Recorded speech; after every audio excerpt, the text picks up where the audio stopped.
Hi, and welcome to the Shape Your Future Healthy Kitchen, sponsored by TSET. I'm Heidi. I am here with Chef Val from OUTU School of Community Medicine, and I know I always learn a ton from you, as well as our viewers. So what are we going to learn today? Okay, we're going to make a simple vinaigrette. It's a tahini vinaigrette. Okay. So in some of our recipes, especially if we're making hummus, you might buy a jar of tahini and then have it left and like, what in the world am I going to do with this at this point? Okay. True. Okay. So tahini is just ground sesame seeds. It's used all over the world, but I think of it as a Middle Eastern ingredient. Okay. Okay. See, I've already learned something. I didn't know what tahini actually So was. very So this is good. finely ground sesame seeds. So we're going to go in, and you can find the recipe online, but we're going to do about a quarter cup of the tahini.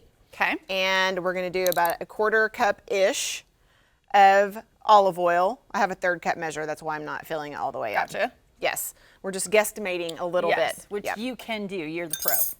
Well, we'll see. We're not to the end yet. Right. You wait till you taste it. Right. Okay, so we have some chopped garlic. Nice to have it pre-chopped for us. Okay. I do prefer it fresh, but if that is the thing that's keeping you from making recipes, then definitely buy you some chopped garlic, okay? All right. So you can do that again if you just don't have the Right. time or... I don't like the chopped garlic as much, but they do sell a peeled whole garlic clove product, and sometimes I will get those if I'm really in a pinch or I'm cooking for a lot of people. Okay. That does save a little time, but the fresh garlic that you peel yourself, I definitely think it's the best. It's the best. Yep.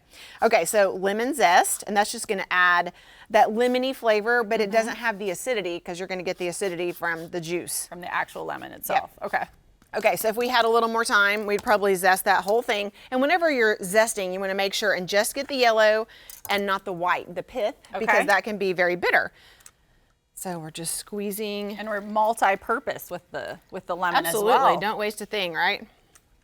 Okay, and then these, you can probably do both lemons if you want to. Okay. And we're going to give it just a pinch of salt and pepper. And it is versatile. I mean, you still could add some cumin to this. You could add fresh herbs to this.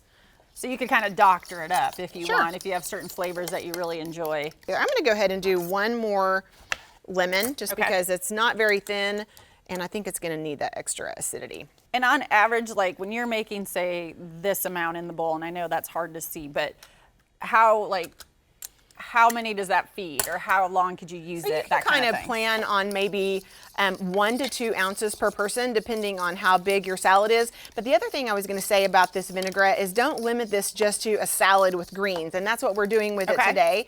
But it's lovely over roasted vegetables. Oh, true. Yeah, I mean, you can use it for a lot of different things. It could be like a sandwich topping if you wanted it to be. Okay. Because we're just going to drizzle a little bit of this over it. So And then you're using your tahini that you have, and it's better, it's healthier options. Yeah. Is our goal. Okay, so so we would toss that a little bit, but if you just want to taste a little leaf with the dressing on it. So it's going to have, the tahini has a little bit of bitter back flavor. You've got acidity from the lemon juice, salt and pepper. I think it's usually a well-rounded dressing. It's really good. It has a ton of flavor, and again, it's giving you some healthier options, which is our goal here. So I think it's very good, and you could easily add it to many other things. Right. Thank you. You're the best. If you want to learn more about this recipe or any of the other recipes, go ahead and head to kjrh.com.